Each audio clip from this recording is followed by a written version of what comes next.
familiar faces, even if you don't attend here. We're glad you're here, and we think tonight is going to be a huge blessing. It's going to help you to do what you believe is right within our local schools.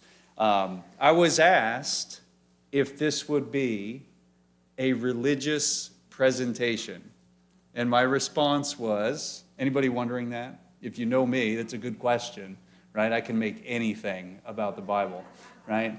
I'm behind this little music stand a couple hours a week teaching the Bible verse by verse from up here. But the question, will this be a religious presentation?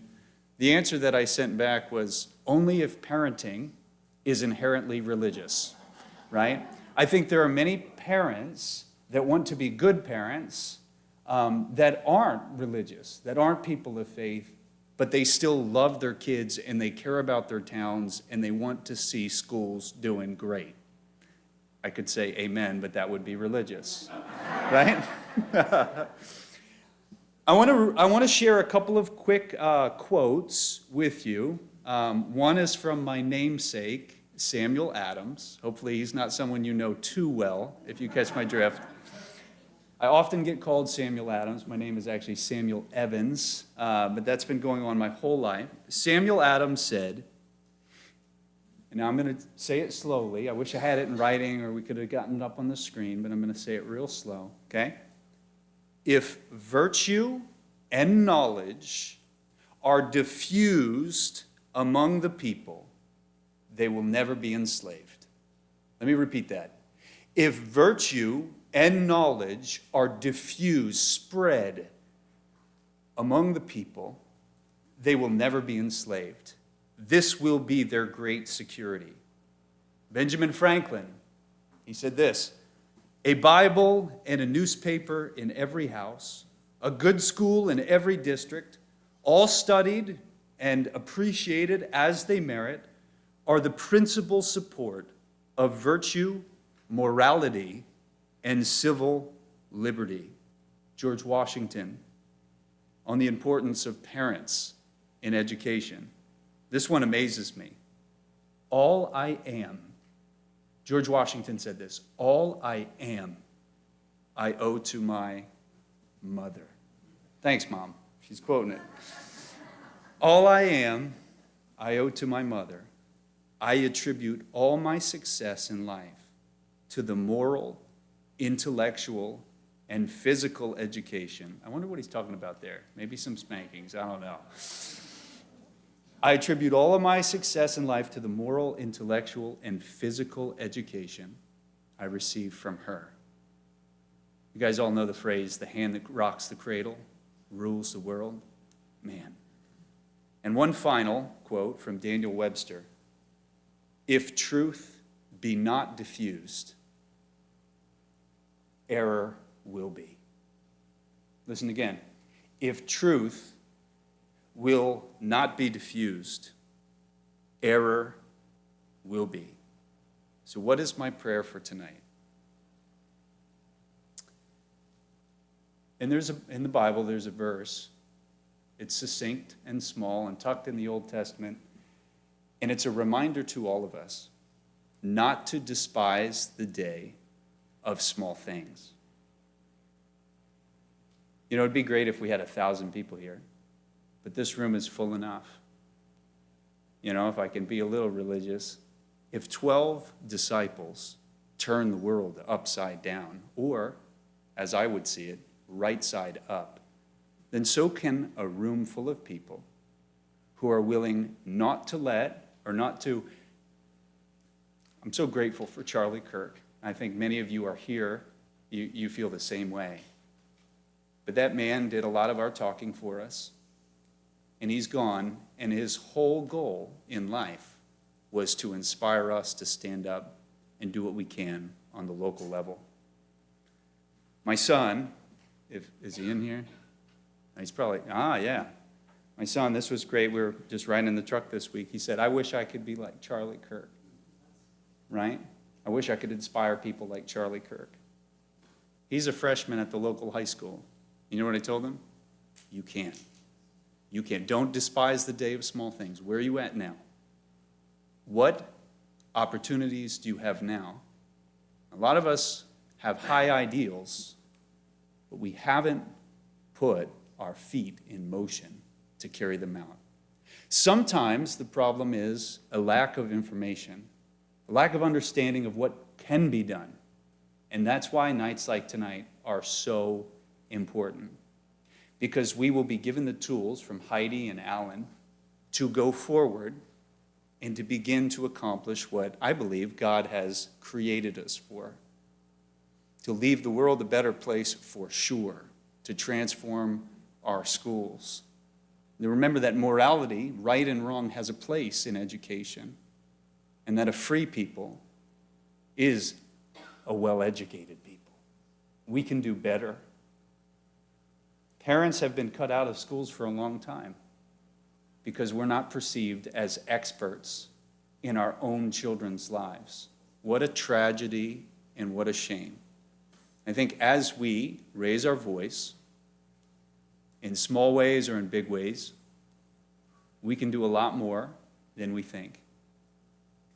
That I'd like to, which one of you was going first? Alan's going first. Alan, why don't you come up here? He's going to introduce himself. I would encourage you, I saw some of you bring notebooks. Man, take notes, open an app in your phone, write things down. I'm sure you have some information that we can get out in the lobby afterward. Yeah. But hey, God bless you, man. Let's pray if we can. Father, I just thank you for this night, Lord. Please, Lord, help us understand better what we can do and how we can get involved.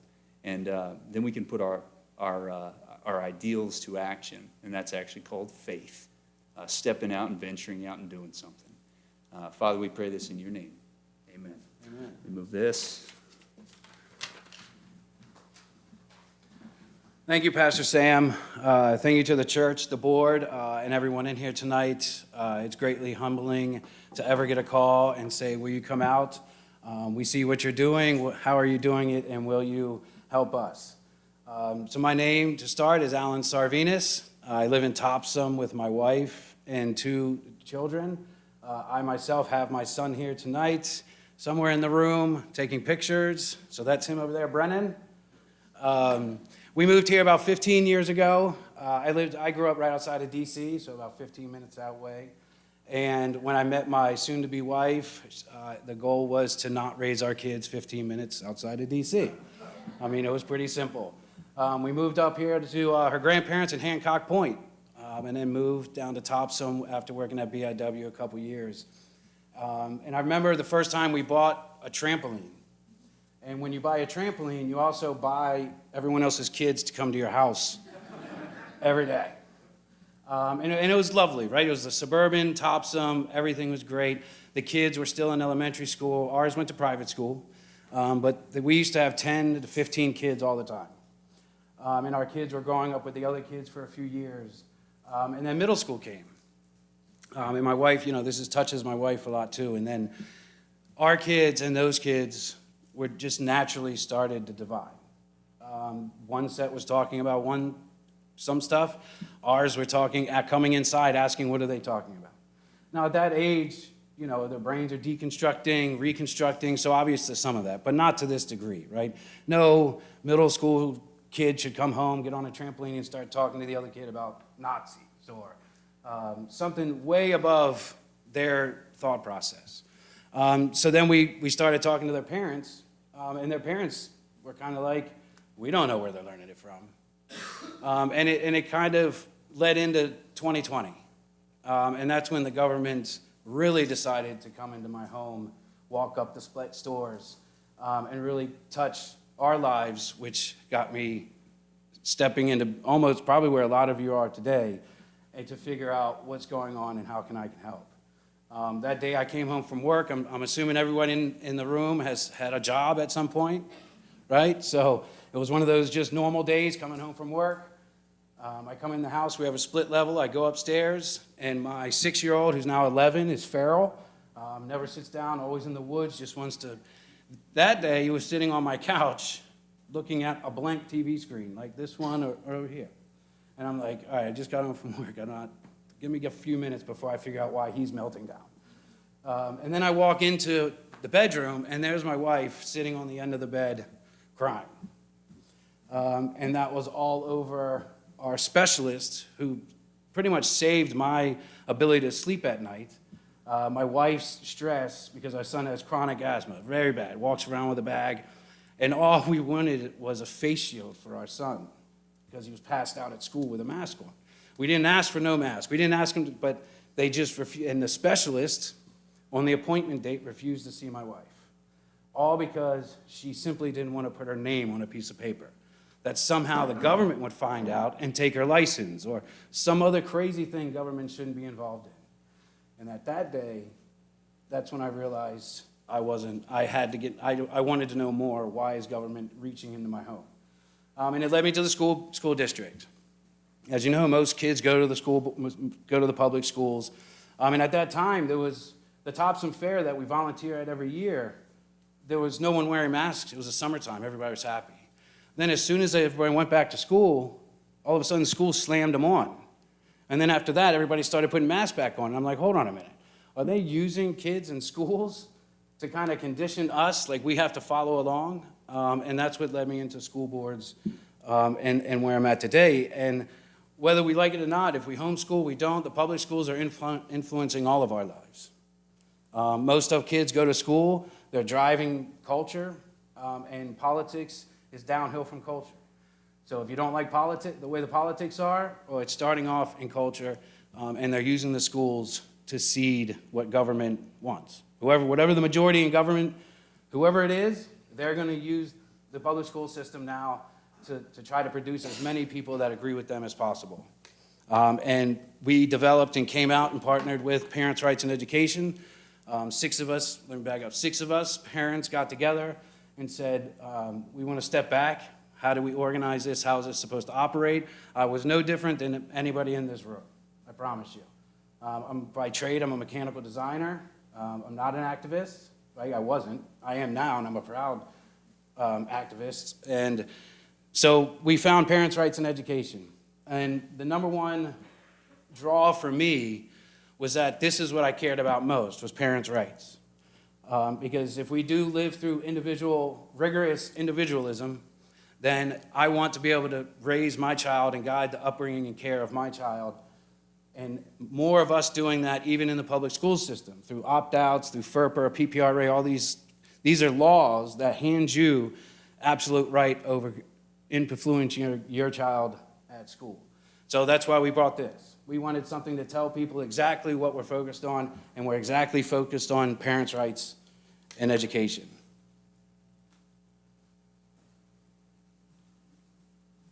At Parents' Rights in Education, our mission is simple: no politics, no secrets, and the fundamentals of security, consistency, choice, and excellence.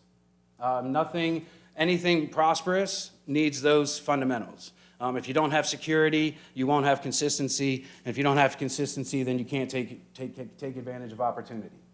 And that's every time a policy comes forward, those are the lenses we're looking through. And if you were to say if every time a policy or someone on your school board is putting something new, the broad lenses we use is that the greatest trend across successful educations is the educational environment within the home. It's not how much money you have, it's not where you live, and this is decade after decade. They'll repeat these surveys and trial and research, but every time it's the same.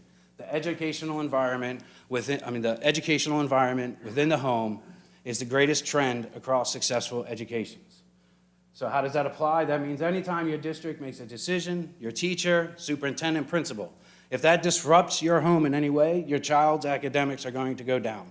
And it doesn't matter if they think it's better, right? Because let's say they want to do this new thing that's better, and it's violating or not your sincerely held beliefs, they're not starting with plus, right? They're starting negative because they're interrupting your home environment. We have a roadmap, and outside you can get all this information. I was going to follow up with Pastor Sam or Andy after with the presentation. Our policy roadmap has about 8 or 9 bullet points. It was developed in 2009, and one of the bullet points is promote single-sex private spaces for all students. It's right, we are supporting a Title IX policy right now that's protect girls' sports and spaces, but overall, we want to advocate that all students deserve sex-based privacy rights from K through women, and nothing in between. And how do we do this? We offer a district leadership program, a satellite program, basically, and we provide professional resources, local focus, action-based training, and coalition building. So this is year 6 for me, and year 1 was I never left my district. I didn't care about any world around me. I don't care about the federal government. And over 250 years, we're not where we should be. So I need to impact my local government, my local politics, and insulate us from state and the federal government who continues every year to fail us. I've been to the state level. I know people at the federal level. They pass over 2,000 bills. They see over 2,000 bills just at the state level every session, okay? Your child's education is not priority. It's just not.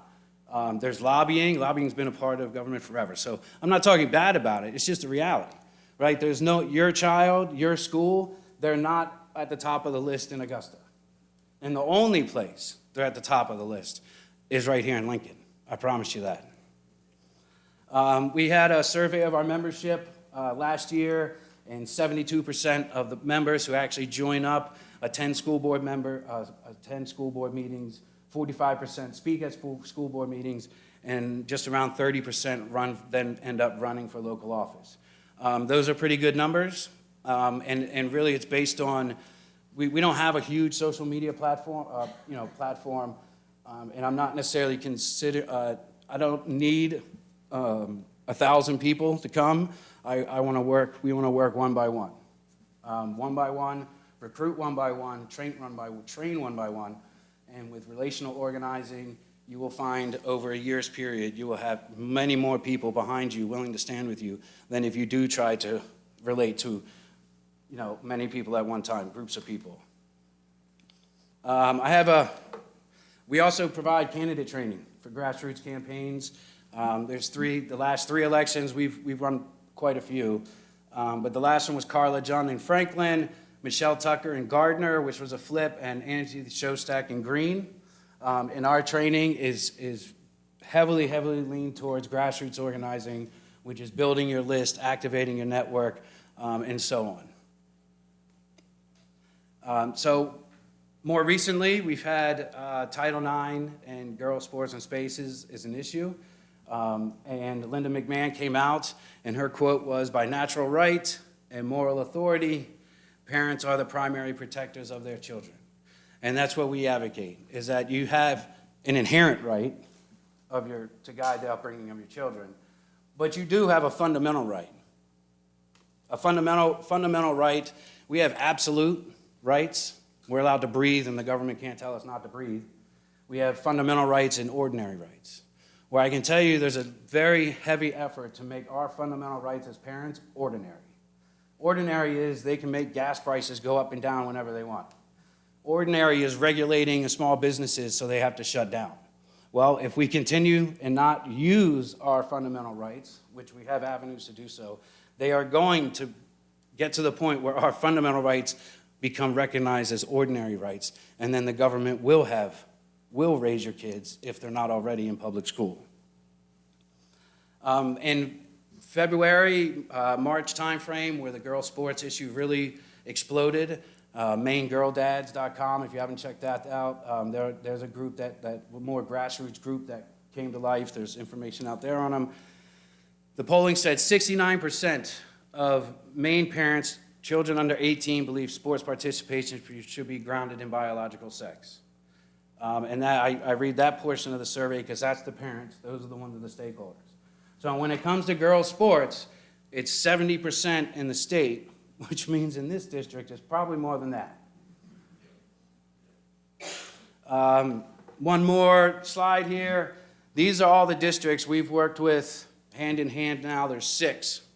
Here are all the school districts we've worked with intimately, one by one, to pass Title IX resolution to protect girls' sports and spaces, but it is all students' spaces. So MS 8070 is Hodgdon. That was number one. MS 8052 was second, which is Turner, Leeds, and Green. Baileyville, RSU 73, which is Jay, Livermore, and Livermore Falls. And then last night, actually we had Richmond just passed it too, went on under the radar. And last night something special happened in Danforth, and I'm gonna let Heidi talk about that. But last night was touching. My son wasn't there, I wish he was. But if you wanna see a small town come together and 25% of the population show up and say, nope, this is ending tonight, it was pretty uplifting. The biggest, in terms of school board members and advocating for your school district, about 3 weeks ago, a major admission from the Maine Human Rights Council came out. And after 6 years of doing this, and I've talked to people who've been advocates for a long time, the Maine Human Rights Commission job is to enforce the Maine Human Rights Act. Anytime in girls' sports and spaces, or that realm of culture, the number one thing you hear is Maine Human Rights Act. And that just shuts down the conversation. Maine Human Rights Act, Maine Human Rights Act. Well, after these districts passed the Maine Education Initiative Title IX resolution, which protects all student sports and spaces, the Maine Human Rights Commission was forced on the record by the Bangor Daily News. Yeah, Bangor Daily News. And the Maine Human Rights Commission said, we're not taking any independent action on school districts that enforce Title IX. So the first thing you want to make sure your school board knows is that, hey, your number one excuse, which is, you don't have to be a smart butt, but hey, the Maine Human Rights Commission came out and said they're not taking independent action, which means protecting girls' sports and spaces is not violating the Maine Human Rights Act. That is a very, very large obstacle in passing this Title IX resolution that guides the district and the school board into passing and revising policies to accomplish that. I'll touch on one. The other, so Maine Human Rights Act is usually a big hump to get over. Another one is it's not happening here. It's not happening here. No one has issues here. You're coming here to cause problems. You're watching Fox News. Right? I mean, we've been done it. This is why we try to work with people. We've heard every excuse, and except it's not true. Right? And January 9th, 2025, the 2024 Biden Title IX revisions were ruled unconstitutional. One of the three major reasons that was ruled unconstitutional was because of the chilling effect it has upon compelled students. If your students go to public school, they're in a compelled state. The teachers have a choice, the administrators have a choice, but your children have to go to school. And you have to send them to public school if you can't make other arrangements. That means they retain almost all their rights. Even the threshold of behavior is very high legally. And what it does, this chilling effect, what it does is that when you put a policy in place that violates their sincerely held beliefs or is vague and capricious or just confusing, it creates a chilling effect on everyone, including the employees. They're just not compelled to be there. So your students are affected your kids and children in public schools are affected every single day when these policies still exist. They know there's a difference between biological and non-biological. That's how we govern. If people want to choose to do other things, that's their rights, right? This is liberty, right? Liberty, there's sacrifice, and maybe we don't like it, but not your kids. Your kids do not have to participate. Your kids do not have to have mandative language, period. And Heidi's going to come up here and talk next. In what we are working now currently with district leaders and groups in the state is their Title IX resolution. This is called Ensuring Compliance with Title IX and Protection of Sex-Based Privacy. It's very direct. It guides the school district in how to make their policies protect girls' sports and spaces and achieve the goal that you want. How do you first start in terms of getting the policy passed? There's no trick to it. A petition is probably the best way you can start. And start talking to people that you know and your neighbors, whether it's text, and start building a list of people that support you. And from there, we can work with different skills or activities that help take those people and find everybody a little task that they can accomplish within a certain amount of time that gives overwhelming support for your school board to protect girls' sports and spaces. We do have a sign-up sheet out front to get more information about parents' rights and education, but we also run our own petition. So if you wanted to start one here, we have a landing page that you can use, the petition language that is based on the MEI resolution. Inside the handouts that you received, there is a card in there, a pledge card, which asks, will you email a board member, will you write a letter to the editor, anything to promote our advocacy in the public square. If you would, look at that, look at the 4 or 5 check boxes and check one, write your name on it and give it to me or my son. We'll follow up and we'd just love to help people learn the best way to get their voices into the public square, because that's what we need the most. If your voice and what your viewpoint is not in the public square, then it really doesn't matter, because down the end it comes down to get the election and getting votes, and right now our viewpoint is not in the public square. Leading with faith, not leading with faith, it doesn't matter. We have to have constructive, very concise language to get our point across, and if it's consistent, you will see a change in terms of public square. So if you have those pledge cards and you could fill out a box or two, I'd love to follow up and work with people in Lincoln to get them on the track to getting their school board to actually at least vote and go on the record. Right, that's the most important. That's at least what we want Lincoln School Board to do. At least tell us, do you want to protect girls' sports and spaces or not? And the resolution helps that process, and so does the tools and this checklist. This is where you start. Other than that, I'm done, and I'm going to allow. Are you going to come back up and?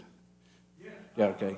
And I appreciate your time greatly. Afterwards, I'll be hanging around, so don't be shy to come up. Does anybody have any questions about that? Bill? If a local school board protects, does what you want, keeps transgender kids out of the locker room, etc., and that becomes the district policy, and a transgender kid's father, parents, get a really good lawyer from Portland and sue the school board for not respecting his son or whatever it is. Who would win that case today? Well, obviously, I can't tell you who would win the case, but we want to protect girls' sports and spaces. And if someone wanted that, the point of the Maine Commission coming out and saying they're not taking independent action is not a good sign for anyone that wants to sue a school district for enforcing federal law. In my opinion, they won't win, and that's why 6 school boards have now passed it, and there's been no lawsuits, there's been no follow-up with the Maine Human Rights Commission because it's a federal law, and school districts are allowed to enforce federal law. It doesn't even have anything to do with the executive order. I mean, that helps, but that really has nothing to do with it. It's Title IX. This is what Title IX does. In January, federal court said you can't do both. You cannot enforce sex-based discrimination and gender-based discrimination because the whole point of gender is that there's no sex. So the federal court said you can enforce this one because this is the law, and if you want that changed, have the legislature do their job. So now school districts can go ahead and enforce federal law. I know we've met with law firms that would help school districts if they did get sued, but at this point on school district number 6, there's no, and the first school district that did it, they removed a boy using a girl's bathroom. Yes, last night they're going to be doing the same. So it's not like this is just being done in districts where it's not happening, even though it is. These districts held the line, things went back to girls in girl spaces, boys in boy spaces, and no lawsuits. But hasn't the Maine state government, I don't know, legislature or just government or whatever, doesn't somebody in Augusta have an explicit policy that? Yeah, well, the Doe case doesn't necessarily, one, is not up to date, and two, that's not being enforced in this district as it should be if you follow it. That is, the Maine Supreme Court justices tried their hardest to find a way through. But the schools are not mandating medical proof of any of it, and the Supreme Court said that has to be a part of it. It said the parents have to be a part of it. There's a plan that has to be a part of it, and in no way does it mean any child can use any other bathroom, a bathroom of not their sex. So even that Doe case, when it gets brought up, there's not a school district in the state that's following what the Maine Supreme Court said either. Mills and Trump, when they had their famous. Yep. Wasn't that over exactly this issue? And Mills said. Well, I mean, that's a lot of politics there. You know, there's more to it. But no, Mills said that. Control half of our education. Correct, and there's no federal government or state government that's ever taken funds from a local school district. And it's not gonna happen anyway, it's too politically damning. But Janet Mills did come out and say, quote, transgender policies are up for a debate. We know the Superintendent's Association submitted written testimony in support of protecting girls' sports. So the Maine Principals Association is pointing the finger, but in the end, there's a lot of people, I promise you, which is why 6 school districts have now done this. There's no legal threat. You don't see, last night, these districts, they're not even, the dissent that you usually see isn't showing up at a 4 to the 6 of these.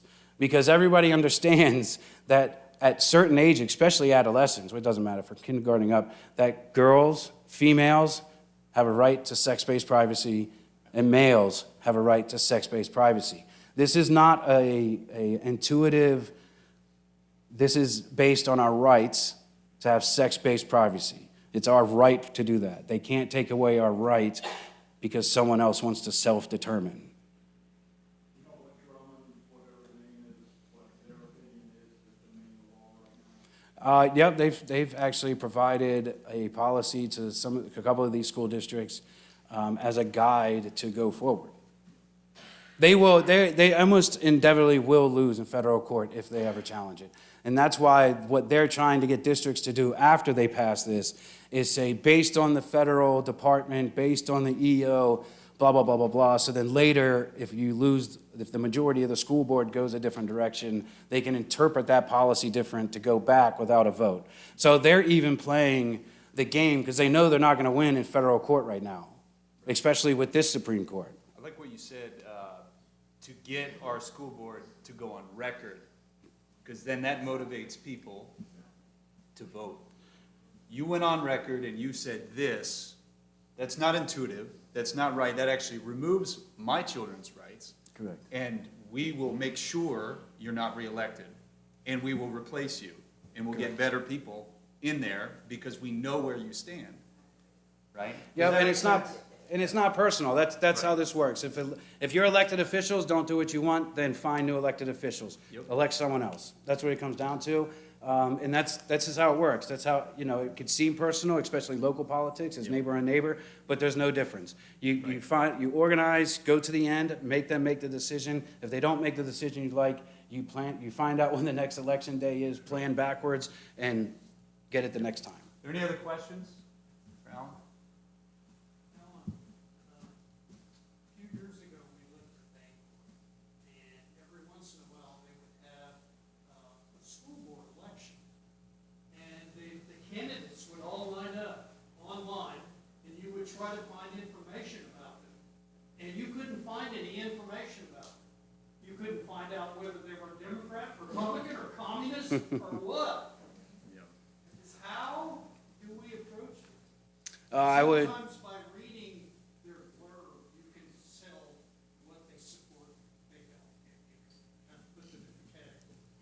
Yep, I mean, how we approach campaigns in terms of grassroots campaigns is getting a candidate building their platform and getting them to get more votes than the other person and not necessarily even focusing on the others. You can do compare and contrast, that kind of pulls out what the other ones think. But really grassroots campaigns, when you go to doors and you make personal connections, will usually win at the end if you're willing to put in the work. So that really takes focusing on the other candidates away. Yeah, I think to that point, Dad, sorry, that's my dad. I think, and Heidi echoed this, I'm just stealing your thought, that is by design. People don't want you to know where they stand. But what does that tell you about them as elected officials? Who are they really representing, right? They're not willing, again, to go on record and say what they truly believe. We even just, I'm thinking this, and we could do a lot better job as churches in letting people know who's running and what they stand for. And we do that with bigger elections, certainly. But at the local level, I usually call Glenn McClellan and ask him if he knows the people that are running. And we could do a better job than that. I could do even just personally. But these are very important issues. Right? Yeah, absolutely. And as a 501c3, which churches are, you're allowed to advocate what you believe in. That's what you're supposed to be doing. It's political. That's not real, to be honest with you. You have to stand forward and promote what you believe in. If they're going to try to make it political on purpose and then scare you away because you're a 501c3, but if you have a history of advocating for faith, God, fear in Jesus, supporting Jesus, then it's not political. And that's what we need to do, and that's what I talk about the public square, is we need our voices in the public square much more. I've got a quick question. Are we good on time? I don't want to, no. But what other issues, I mean, you mentioned the protecting girls in, private spaces, or all students, really. But what other issues have come up lately that you guys have been involved in? It's not just girls, boys and girls sports or private spaces. What other kind of things? So for one, we're a membership. We're the membership in Title IX. Protect Girls Sports has sucked the air. So this is what we're following up on. Yeah. Cell phone policies, that's a big one. Transparency or parents having access to the schools. That's a huge one. AI, the AI being allowed into classrooms.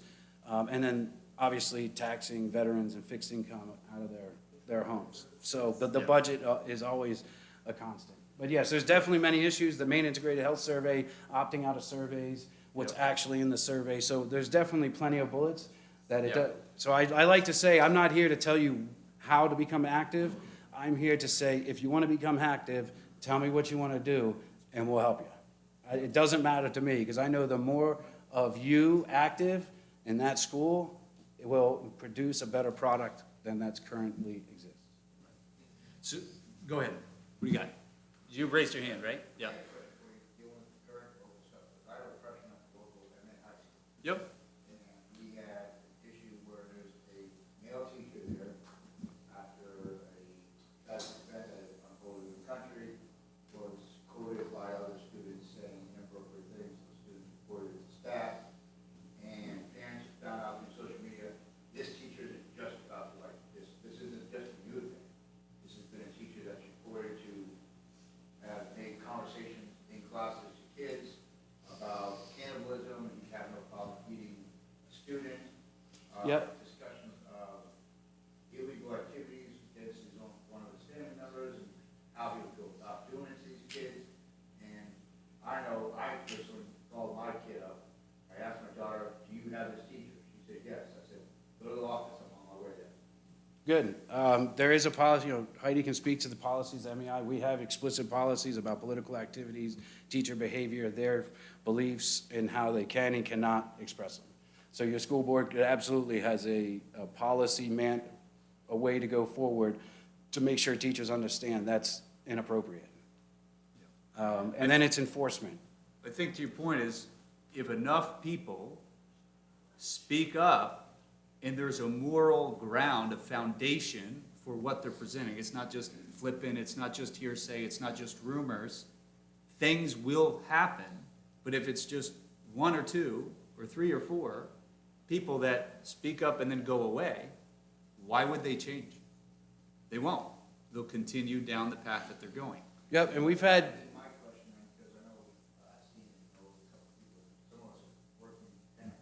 Yep. The minute we drop our kids off, we're already flying to work, so Yep. when you're at work and there's all this stuff, like, I left work Friday for a week. And so where does that leave us to also, like, because like we know, I know, that teacher was escorted by police to his car that afternoon and left school property. Also informed that teacher was back on school property this week. yep, the union protects their own no matter what, but your school board has the authority to make sure it's documented, put them on leave, and follow up necessary. And if they don't, that's when you would try to organize and find ways to apply pressure until they do so. So, That's what I heard. I will say that I have talked to Kim Susi over here. She's an absolute victim in terms of other people influencing your children. And she's expressed it in the best way she can, but she is a victim, and she's not the only victim. Dustin, Matt Schreiber, who had to carry his daughter from the Lisbon waterfront after she took her own life less than a year after changing her name. These stories are the people we have to look in the eye with across the state. So, and it's terrible, but it will not end unless more of us, in a constructive way, gather and use tools and follow Maine Education Initiative with solutions. it's more than just, can I speak frankly? More than just getting pissed off and shouting. It's using the tools that we have, and you guys should talk afterwards, and the word that he used, constructively. How can we work within the framework that's already here to pursue change? So, yes, the school board might not want to hear what you have to say, but they might care if 50 people show up, or 150, or a couple hundred, right? And the news is there, and they're saying things that are indefensible, right? And it's garnering a lot of public attention. And those are the things you should Yep. talk to And Alan things, about. government doesn't work fast, it's not always gonna work fast. Yep. So, and there's other ways to go about, This continues, there should be more than a single bee comes to that high school. Right. Yeah. You just gotta do it the right way so that the change will last and be effective, right? Because that's what we want, right? We can all say things, right? But I really want to see lasting change, don't you? Right? And that's what we're after. Thanks. I met with the superintendent and other administrators for near 5 hours. I've hounded this entire summer. Yep. There's a man at that school with misconduct that he received as a male nurse, and he pranced his way into working at that high school. And everybody knows him, and everybody pretends that this is normal behavior. Yep. It is in Medicaid, his misconduct as a man. My daughter, at her 15th birthday, invited 5 children from this town, and all 5 of them came to my home. It was going by different names and different pronouns. I called them all chief. I'm retired Navy chief. Yep. They're all chief to me. I don't know what the hell is going on, pardon my French. There's something wrong here, and it is deep. I'm not originally from here, but everybody needs to start talking. You may not like me, you may not like how I do things, but the one thing I will do is I will say whatever is on my mind. And that soccer coach went to his work, shared sexually explicit material with adults, and they hired him again. I gave them misconduct this summer. They ignored me. I spoke to the superintendent to his face for hours. I spoke to Heather Rock to her face for hours. They don't care. I do not believe they care. They want me to believe that they have good intentions. Then show me. Show me what you're doing. I pulled my daughter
not doing the right thing.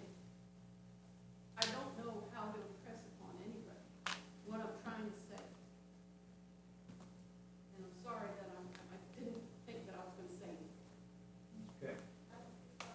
Yeah, I'm glad you spoke up and.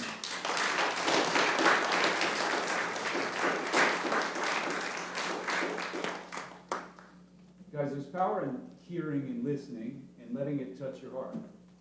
I appreciate you sharing, Alan and Heidi. Would you come up and continue to share? Thank you. Thanks.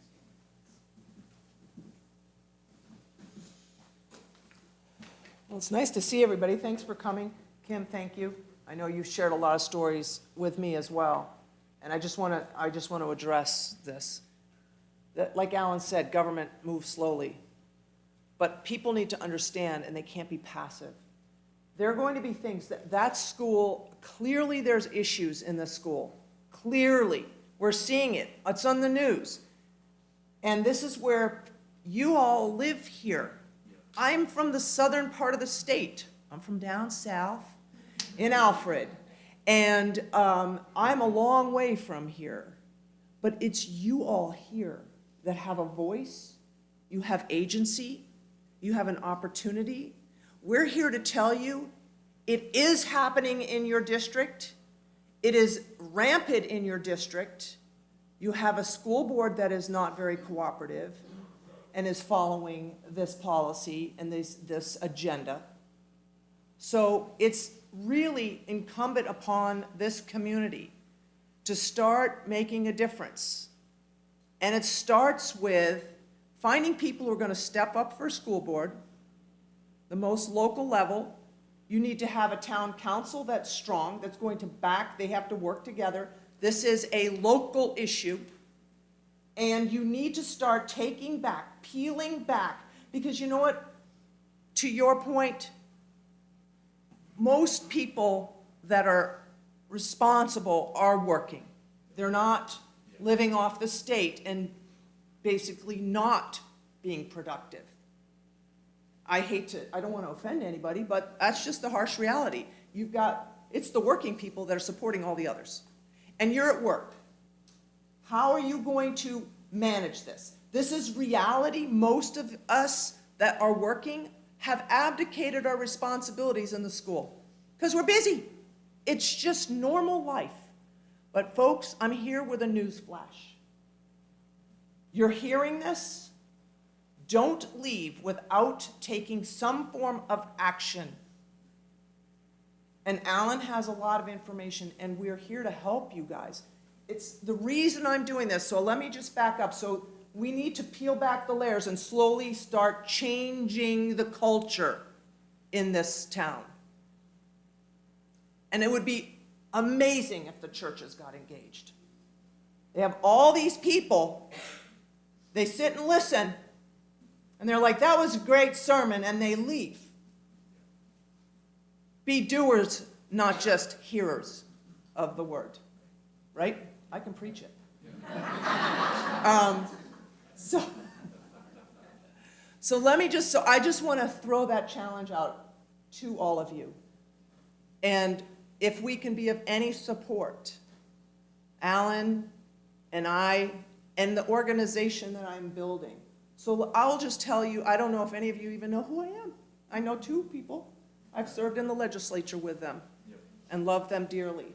So back in 2012, Governor Paula Page was looking for a homeschooler to put on the State Board of Education. I've been flapping my gums for years on all kinds of issues. And I was very involved in the homeschool movement across the state and internationally even, not just in this country.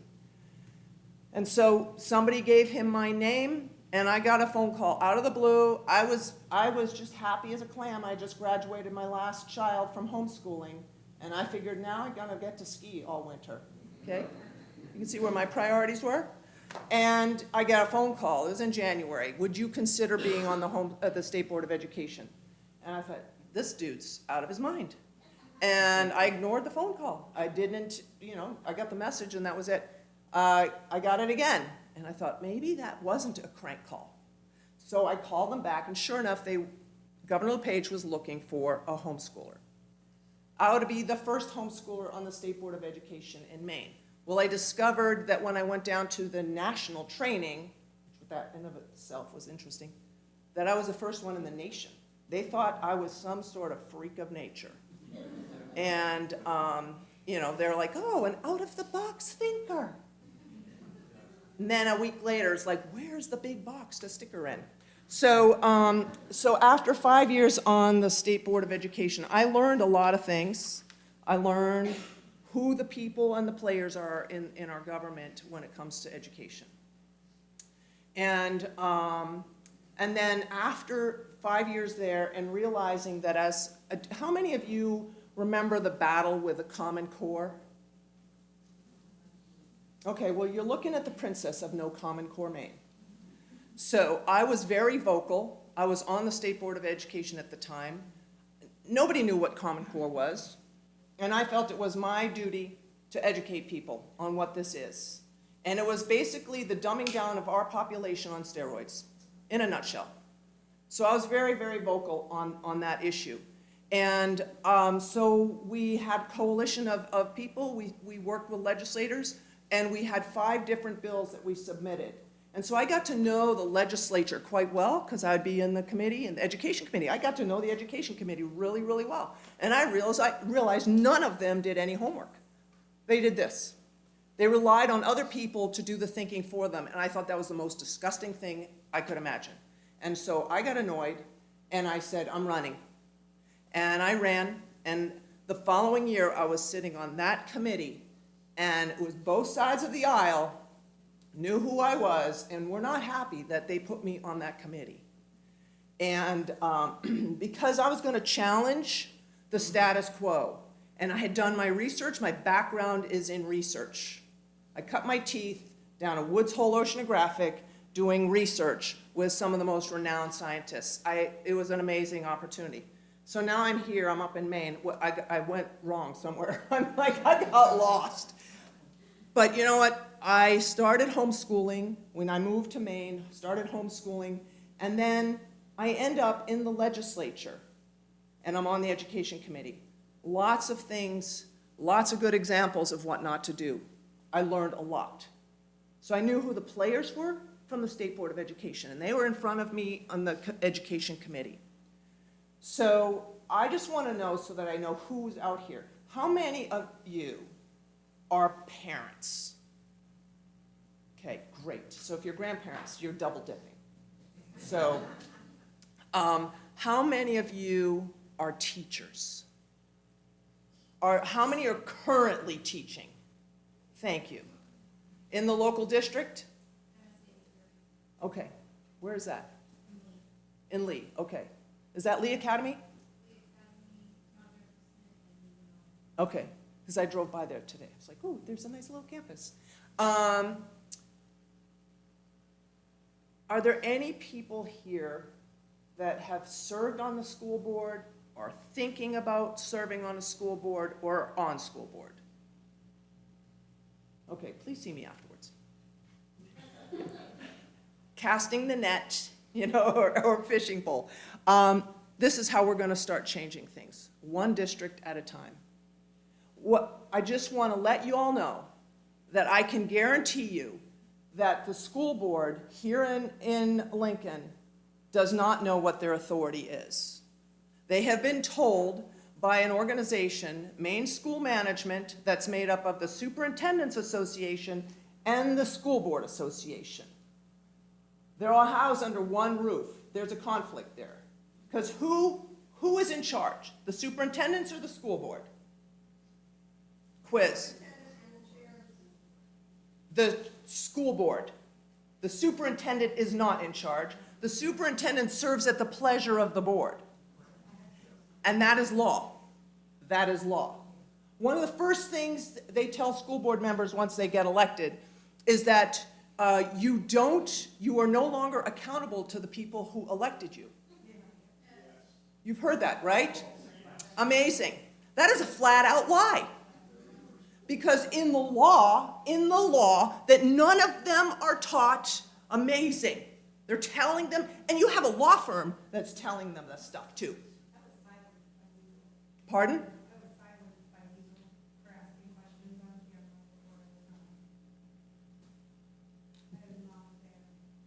Yeah, so you're not, you've had their, yeah, you've met their wrath. Okay, good girl, you survived though.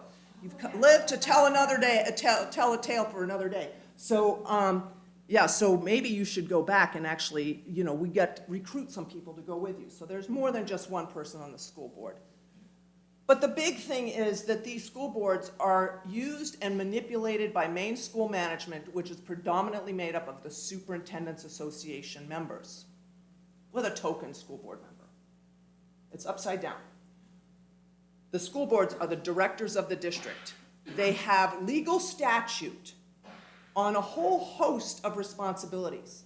And one of the things that I have done since I termed out of the legislature in December, and I started Maine Education Initiative in January. So this is a baby organization, but it's something I have been working on for years, and actually working on this organization for the last 3 years. And so we are now really building out our coalition.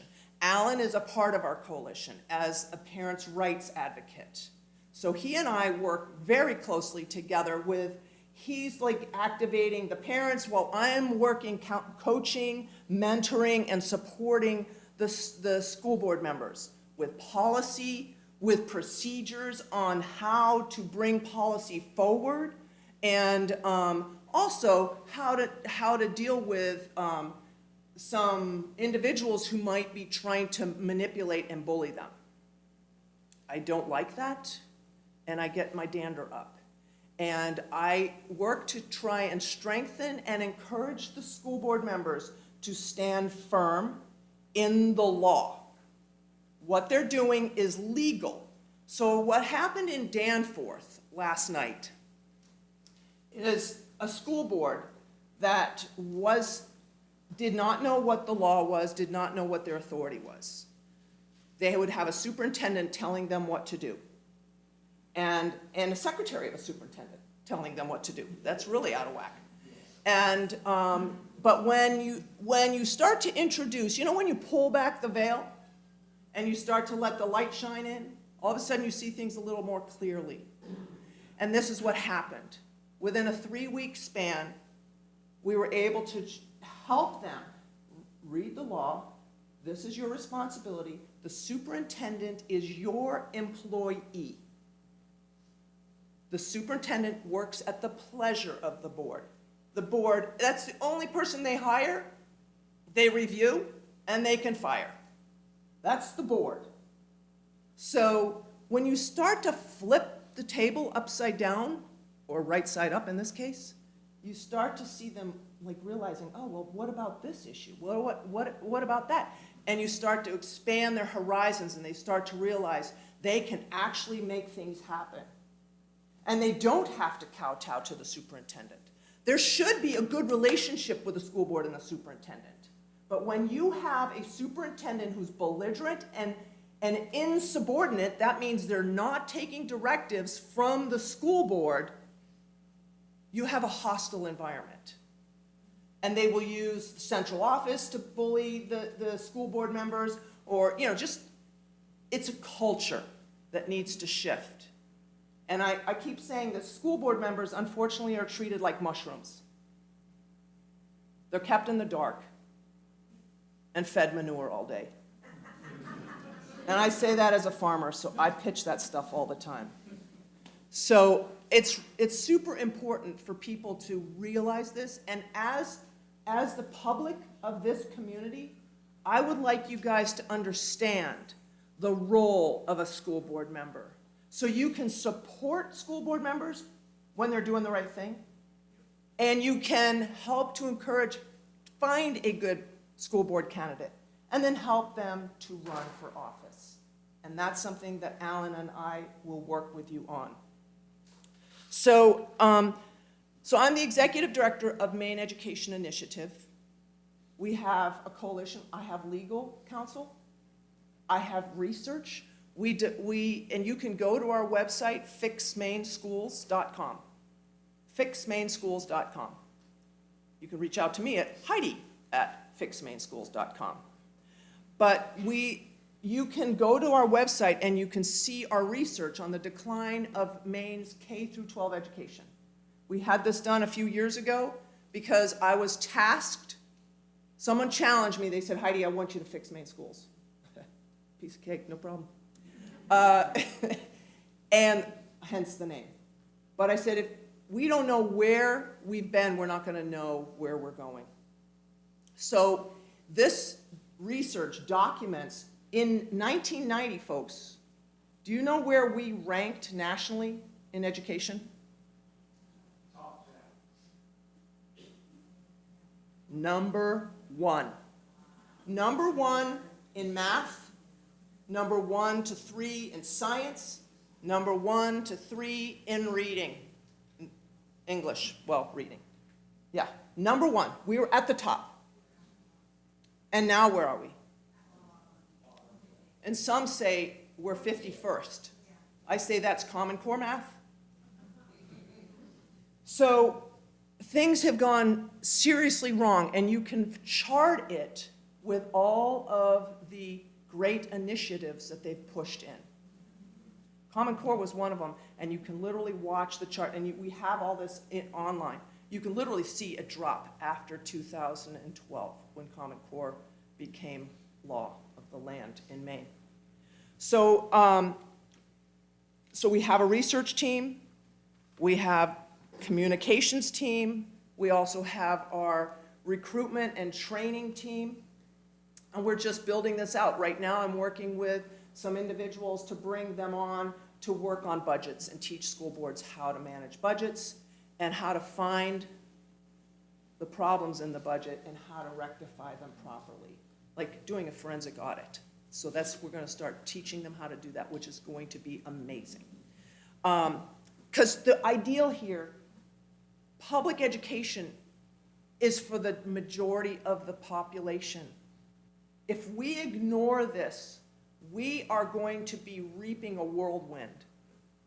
And so our whole goal here is to be restoring the public trust and academic excellence. Imagine that, academic excellence in our public schools. Unlike what our Commissioner of Education said to me in a question in the Education Committee, that, oh, academics is going to have to take a back seat to all these other things.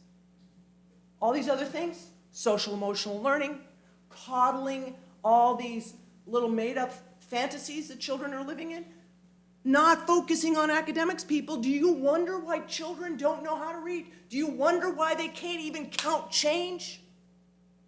There's a reason. They are deliberately abdicating their responsibility. And then they're bringing in teachers like this individual who said to a little girl, and I talked to the grandparents last night, who said to this little girl, because she said, I'm a Christian, so I wouldn't feel safe around you, because there was this whole dialogue going on in the classroom, apparently.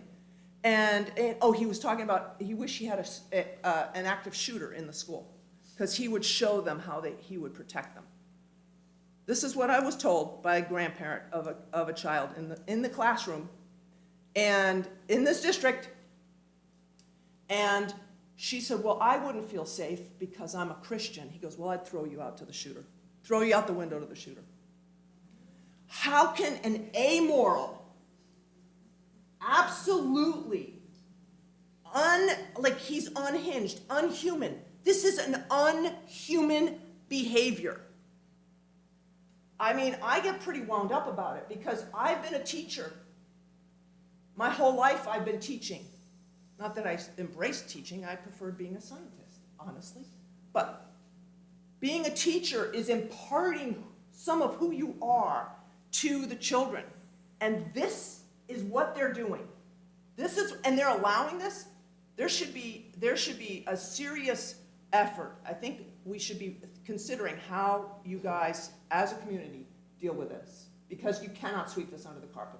And if he's back on campus, shame on that administration. That administration should be hearing from our legislators.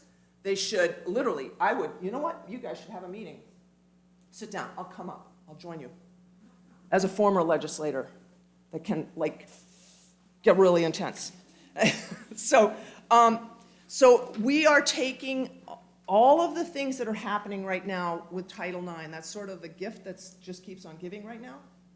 And even though we have lots of policies that we can help these school board members with, like, oh, let's learn about roles and responsibilities for school board and superintendent. That's a policy. If they don't have a policy in place, they can't address it. They can't deal with it. So we have a whole series of policies. You can see that on our website. Clearly, the state government isn't going to be our solution. Have you been disappointed in that or surprised? And Alan talked about the Maine Human Rights Commission. They've stood down. The DOE has signaled they're not going to deal with these schools that are resisting or defying Janet Mills' mandates or whatever. I'm misquoting that, but basically saying that they're not going to come after any of the schools that are flipping on the Title IX and adhering to the federal law. And the Maine Principals Association, who's responsible for the safety and well-being of students in the state when it comes to athletics and all kinds of other events, they've abdicated their responsibility, and they used to have a guideline where there was some criteria that they had to have, where for example, a child presenting, a boy presenting as a girl had to go to the principals in that organization and convince them that they didn't have a physical advantage over girls. They got rid of that in 2014 when Biden passed his mandate on Title IX, his redefinition of Title IX, which got kicked out of the Supreme Court. Basically, it was unconstitutional. And they said, nope, the schools can be responsible for this. Well, let me just give you another news flash here. There was a law that was passed in 2019. It was a conversion therapy law. And that law basically says, affirm only. If a child has gender dysphoria, affirm only. So if a psychologist didn't just affirm a child's dysphoria, if they didn't affirm them, they could lose their license.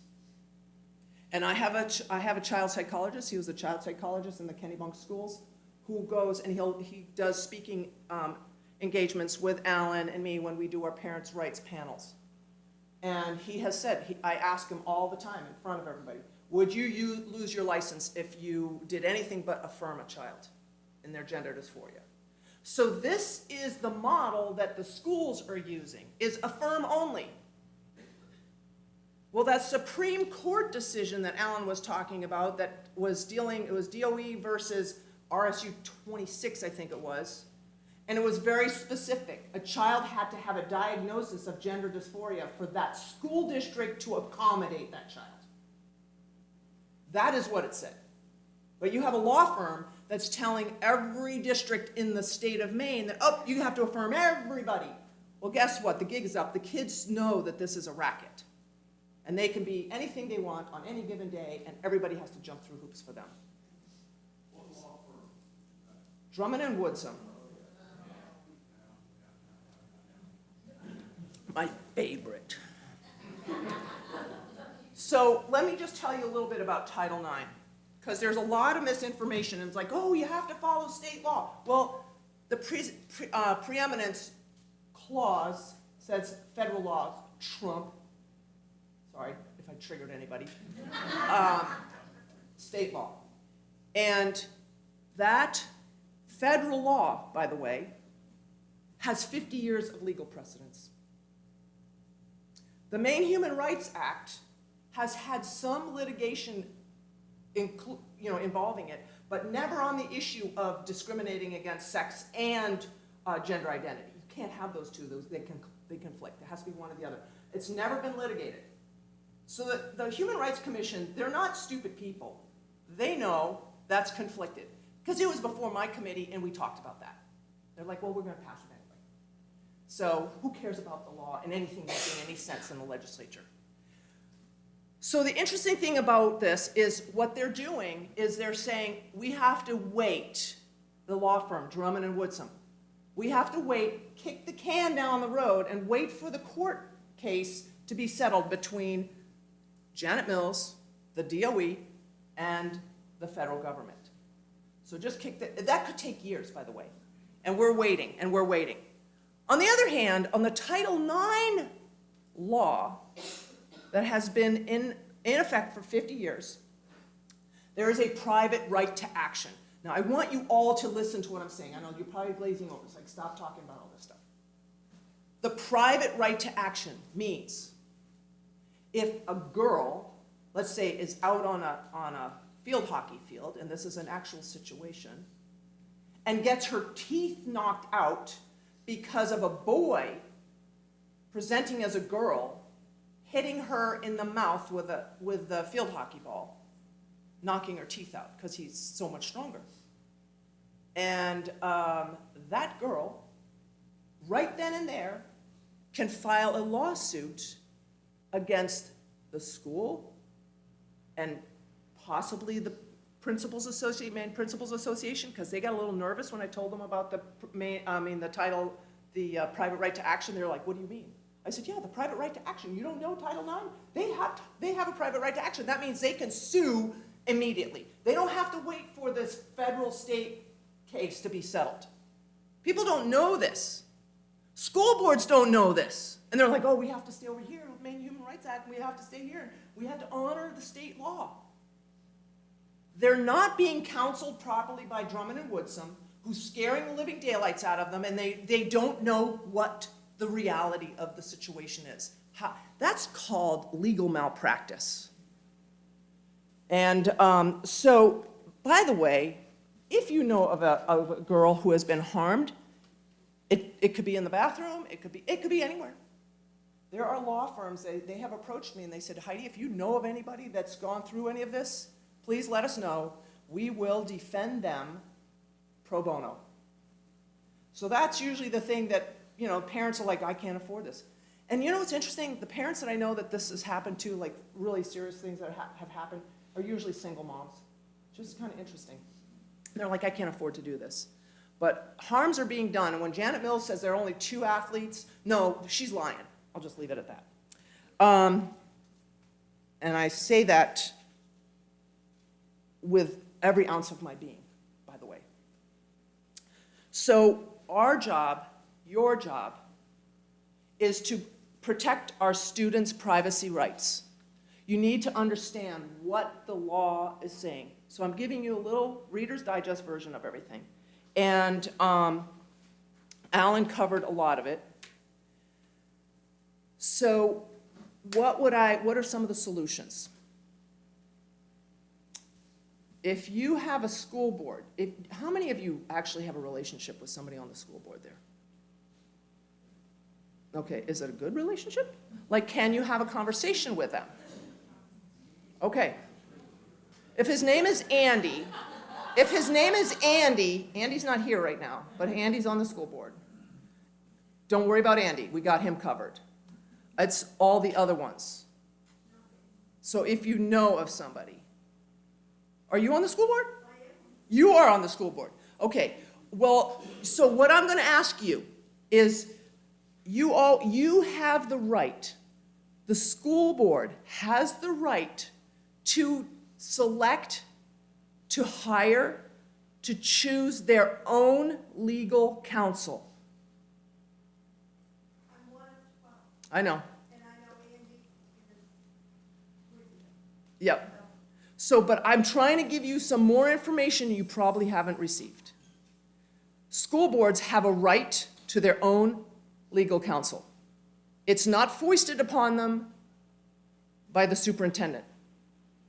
As a matter of fact, the superintendent has no right to do that. There's probably past practice because the Maine superintendent. Well, it's also, you have to understand, the Maine Superintendents Association has a national organization over it. So does the Maine School Board Association. There's a national organization over it. And all of this is trickling down, and you think that that's just, coincidental, it just happens to be our superintendent. No, this is what they're teaching them. This is what's happened, that's what happened in Danforth. Pardon? Yeah, I'm just about to tell you. So this is my segue. I had to start. So So you had a situation where, honestly, the superintendent was usurping her authority. And yes, maybe it's practice, they've just always done it this way. But when you have a school board that does not know what the law is, and by the way, it's MRSA 20-A subsection 1001. Look up school board law, your policy. It's the education statute 1001. It's right at the very beginning. It's very enlightening.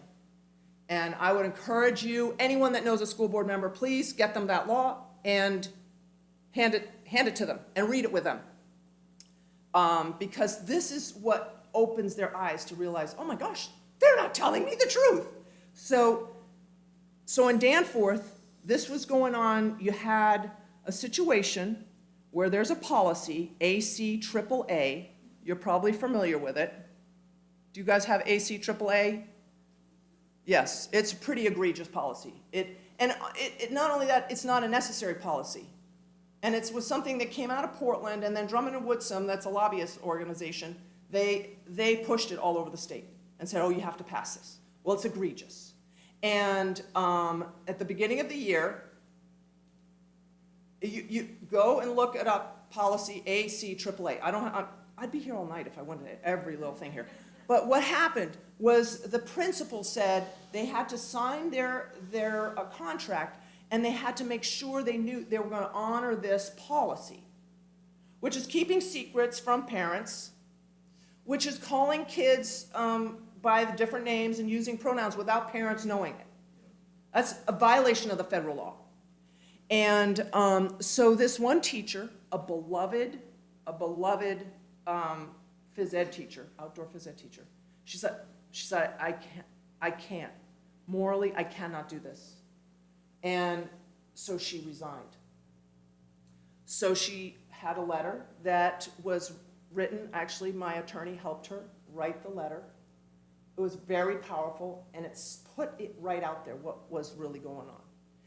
And so she resigned. Well, the people in Danforth went nuts. And so what ended up happening is they reached out to me, and I ended up working with individual school board members, and then I talked to the chair, and I gave her the law. She'd never seen it. And then we discussed it. And then she started to realize, well, wait a minute, why is the superintendent telling me what needs to be on the agenda? I said, she's not. Your job is the agenda. And the superintendent is supposed to give you the information. So, ask to have this put on the agenda to the superintendent, that's backwards. So you put it on the agenda. And so it was teaching her what she needed to do legally within her rights and responsibility as the chair of a school board. But there was push coming back, there was lots of pushback, and the superintendent didn't want to honor what the chair wanted. So that's insubordination, by the way. And insubordination is a reason to fire a superintendent who serves at the pleasure of the board. Obviously, I don't think she realized that. So what happened in the end, in a nutshell, they repealed ACAAA. The place was packed out with 150 people. They usually get 2 people. They didn't know how to use a microphone because they weren't used to having to speak in front of a bunch of people. And they had to move from the cafeteria to the gymnasium. And it was like, wow, I couldn't believe the energy was pretty intense in there. They repealed ACAAA. Then they passed the MEI, Maine Education Initiative resolution on Title IX, which states, in the end, there's 4 points to the motion, and we have that online. But it's reverting to male and female sexes. There's no extra sexes or genders. So it's male and female. It's pretty cut and dry. They passed that, and then what they did not want to have read in public was the letter from the teacher that resigned. And the chair read the letter. So with each one of these things, there was a standing ovation. These board members, and it was unanimous across the board, these board members did not know how to handle it. It was amazing. But, I mean, to have the entire 150 people standing and applauding them for each one of these things, talk about wind under their wings, taking something that was so divisive and difficult, and doing the right thing for all children. And let me just add this caveat. For anybody that says, well, what about the child that has a gender dysphoria? I've already told you, the state Supreme Court said if they have a diagnosis of gender dysphoria, that district can accommodate that child. How many have an actual diagnosis? It eliminates a lot, and that's a private discussion with the administration, obviously, and then they assign a bathroom or something for them to use. And this is what happened in that Supreme Court decision. And it was handled very well. But you're not throwing the baby out with the bathwater kind of thing.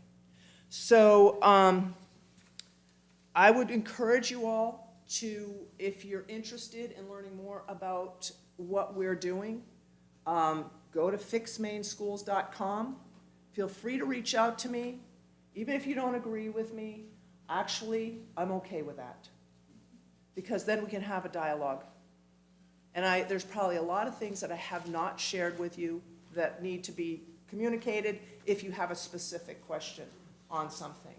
So I'm just thrilled that I could be here. I love it up here. I've decided I think I want to move to Danforth because, and I'm dead serious, there's a piece of property I'm looking at. I was like,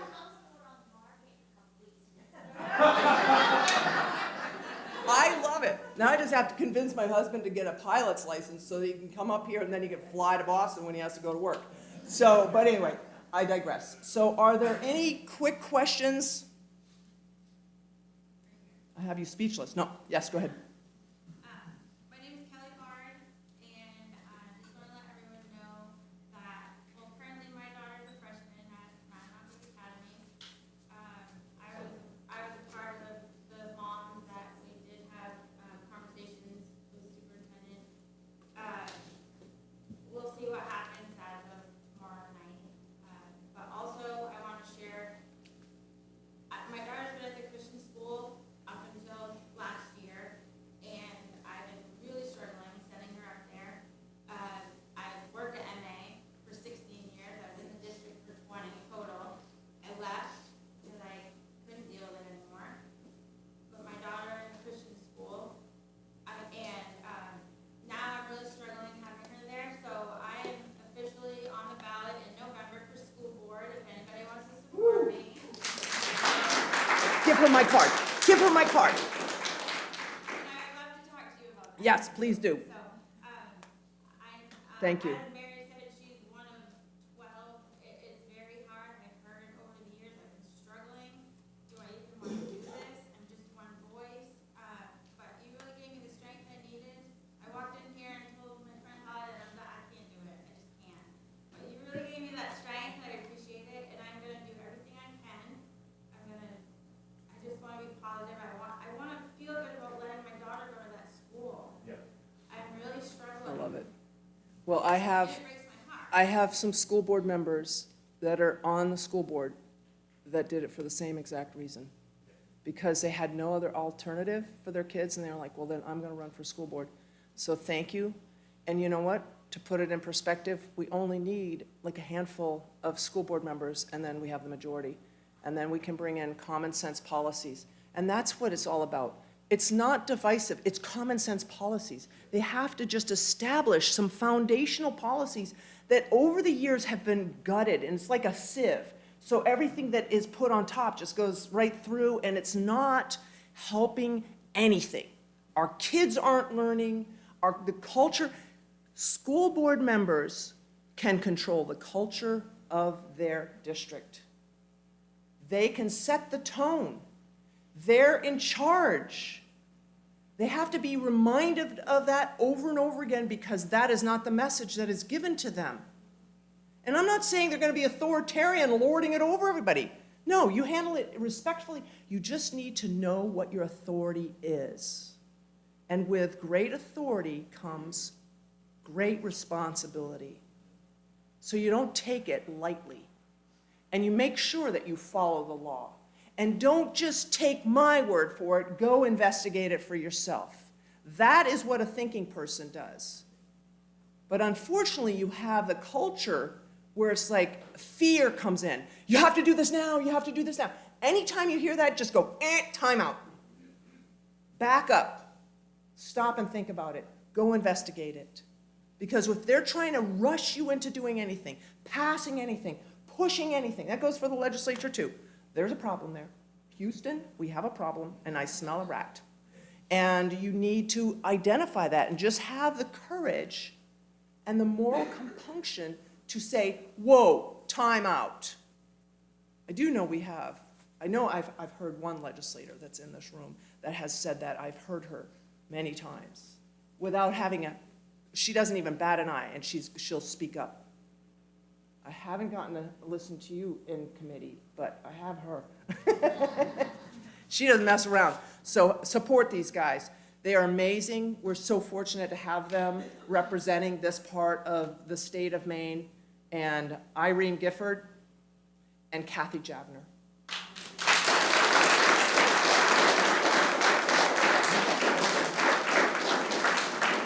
And it truly has been an honor. I served with Kathy for many years and Irene for one term, so it's been wonderful just getting to know those two ladies. Any other questions? Pastor Sam, come on up here. Oh. All of us too. We just heard a nice lady back. I believe when she raised her hand, asked how many parents were here. Almost everybody had a hand. Mm-hmm. So what else do we need to know, or what do we need to do to get more parents? Some of us don't have things that, sorry. I don't know how to do it. I never will, I never have. You know what? You bring up a great point. How do we get more parents So we're going to start with her. I bet you there's a few that are going to be thinking about it here, and I'll have my cards handy, and you can reach me, Heidi at fixmainschools.com. And do I sound like an infomercial? And what we want to do is we will train you. We will come alongside and encourage you. So this is what I'm hearing from school board members that I've been working with. I don't know, Alan, how many districts are we working? I want to say well over a dozen at this point, because there's only, I can only do so many so fast. But when you're really spending time and strengthening the school board, it's probably more like 18 right now. Yeah, well, we flipped. There's a bunch of districts that we flipped. There's a lot of things that have happened. But what I'm hearing back from these school board members that I'm working with, they're like, oh my gosh, Heidi, I felt like I've been on an island and no one gave us the truth. And you show us, and then we can find it, so we know it's true. And the last thing I'd want to do is to mislead. And I take it very seriously. It's a big responsibility to be helping these school boards to really be the directors of their district. I don't want to be leading them astray. They have been led astray. So I get the sense from people that I'm working with that they're just super appreciative and happy, because the other side, unfortunately, is only giving them this much to see, and the reality is this much. And that's disrespectful. If you have legal counsel that only tells you this much and scares the living daylights out of you, that's irresponsible. They don't treat them with dignity and respect and give them the whole spectrum. So one of the things I'm encouraging everybody that's on a school board to do, so this is something you could think about, and if you know anybody on the school board, please let them know. You can always have a second legal opinion. And we have a law firm that I have contacted every kind of law firm that I could find in the state of Maine that might have something to do with education. And we have one. I've met with them. They have 5 civil attorneys. I explained what we were trying to do, and we just need second opinions because they are in an echo chamber. So we do have a law firm, and I kind of keep it close to the chest because they don't want to be bombarded. So if it's a school board that really wants to start, wants some help, they will step in and I will give you the contact information. So ask for a second legal opinion. When things are coming up, you have that right. You have that right. And that's the biggest lie that they tell you, that you don't have that right. So that is absolutely right. Yes, you had a question. Yeah, I just want to tell everybody to forget, like they just tried last month. If for some reason this time does come back, just call the school and say opt out. Like your student does not return to this classroom. No, That's good. That's actually a really good idea. Yeah, and yeah, see, Alan, because we do have opt-out forms for surveys and things like that, but I think we have to amend it to opt out for certain teachers. That might be a good, hey, we'll just add that to the list. Yes, Sam has one, our attorney. Yes. So, I homeschool. I have a master's in behavioral psychology, and I won't get licensed in the state of Maine for the reasons that you had mentioned. Everything, every study that they're presenting to parents catastrophizes the suicidality of Exactly. everything. So it's fear-mongering, they're using inappropriate studies. Very flawed study. Very flawed studies, right, Yeah. so you know that. So my question is very specifically. This is a great point you're bringing up. This is good. The therapeutic interventions are overreaching, Mhm. and they're also, they are compromising to the health and safety of the student. Mhm. And also, as a parent, we are not capable of we're not able to be informed because of the, affirm only.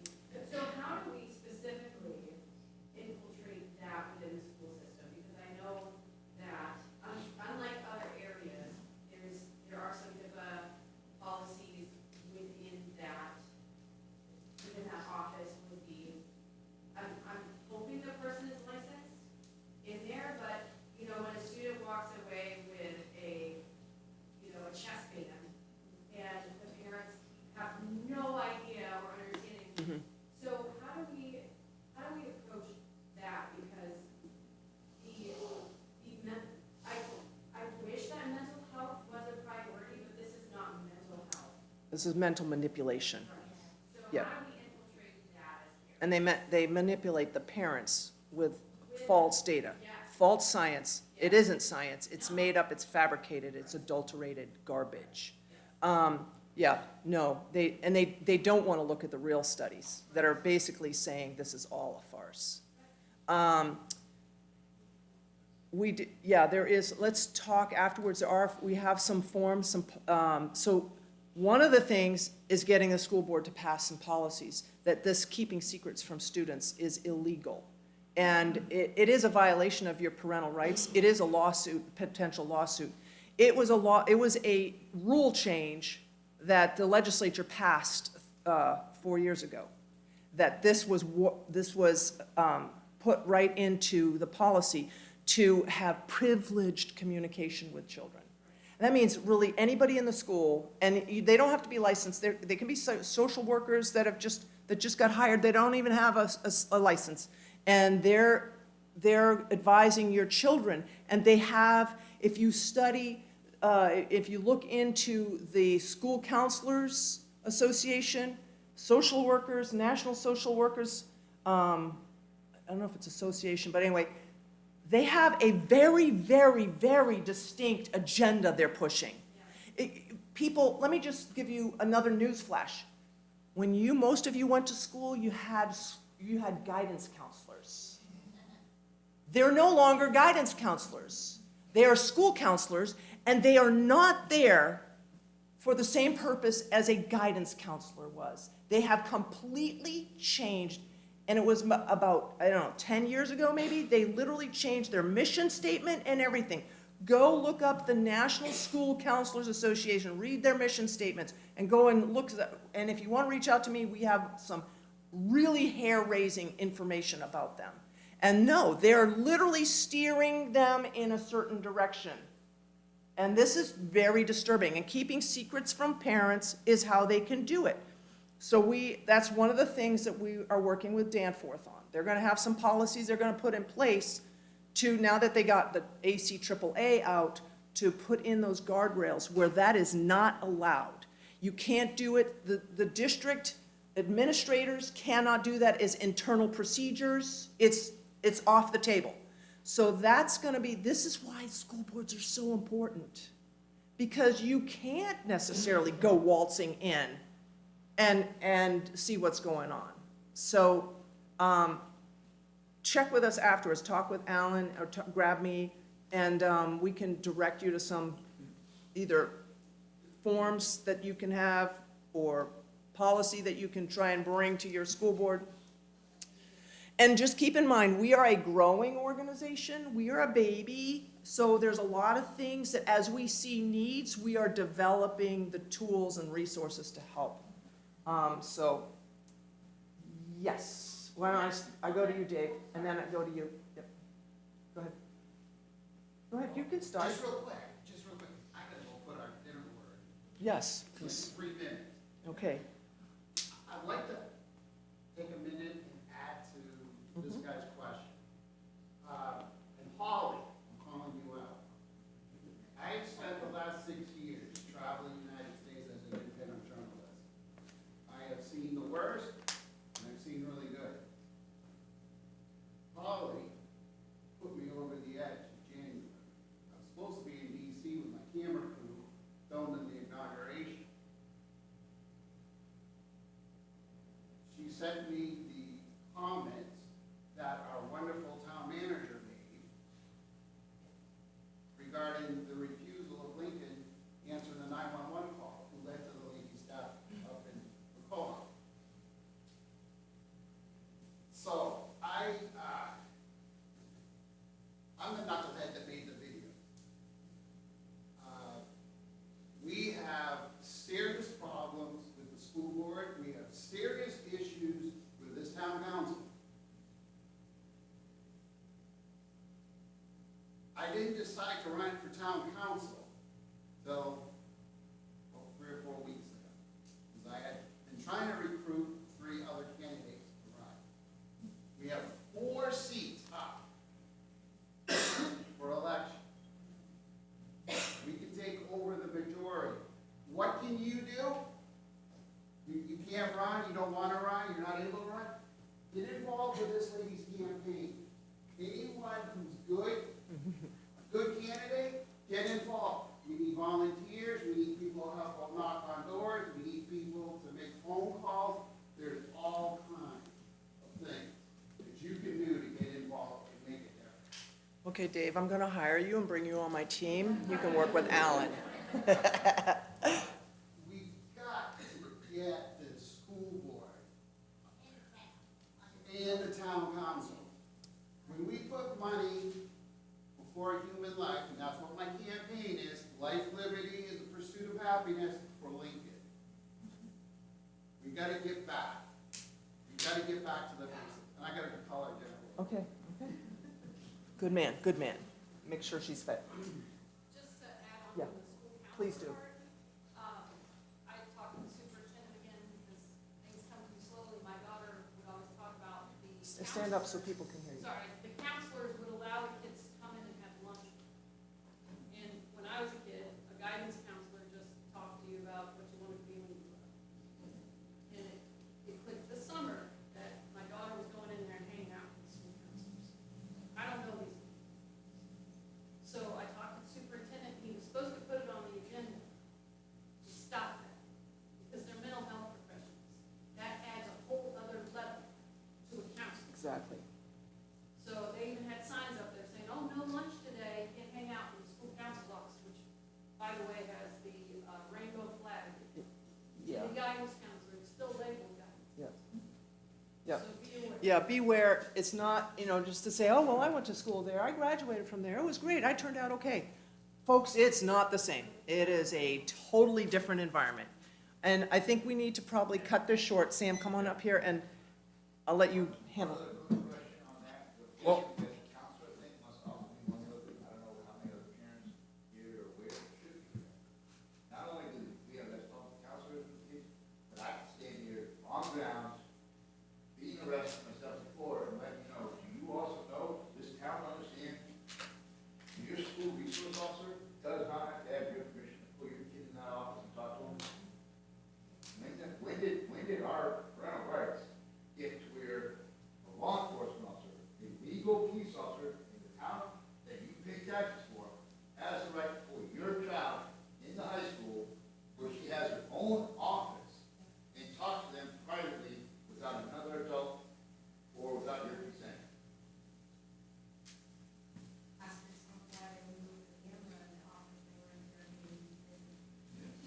So there are many things that we could talk about. And it is 8:45, and we had planned for an hour, and then time for questions with... That's what I meant. I need some glasses, or I had Common Core math, and I can't read the clock. I will say this, okay. I just read this story very quickly.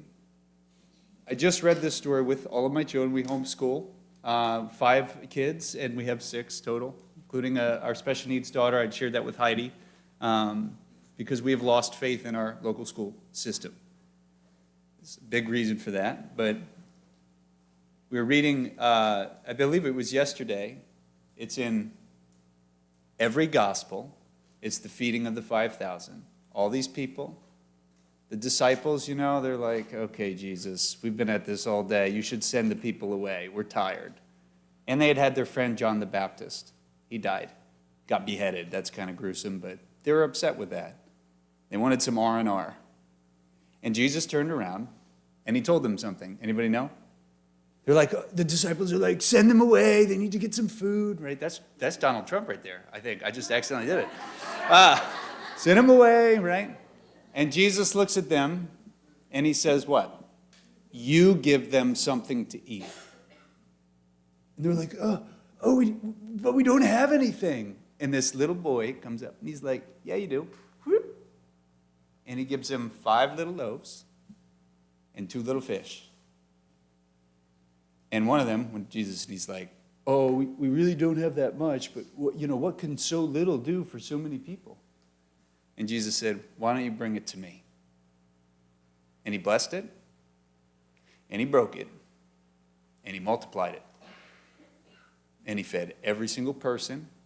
And then you're wondering, I can't serve on a school board. I won't have any time for myself. And then at the end, there was a whole basket of bread and fish for each one of them left over. There was enough for everybody and them. And I think what Heidi and Alan are saying is, look at what you do have. I'm not talking about what you can't do. Look at what you can do. And do something. Because the days of doing nothing are over. They're over. They are over. So let's close this and pray. There's a lot of opportunity for personal conversation. You guys can hang out here as long as you want. Please be careful as you're backing out of your parking spaces. Ralph will help you with that. Don't want any fender benders out there, tight parking lot. But hey, thank you for coming. Do something. Do something. If you've been, what can I do, God? Or whoever you pray to, whoever I pray to, what can I do to affect change in Lincoln? Well, someone just came and told you what you can do. And if you don't do anything now, it's on you. It's on you. Can't complain. You can keep complaining, but you ought to do something. And you've been given the tools to take a step forward at least. So, Father, we thank you for this evening. Lord, we thank you for everything you're doing in our hearts. Lord, stir them more. Lord, create in us a passion to actually go out and get something done. That's what faith is. It's feet moving. It's open mouths. Lord, it's love expressed and truth defended. We pray this in your name. Amen.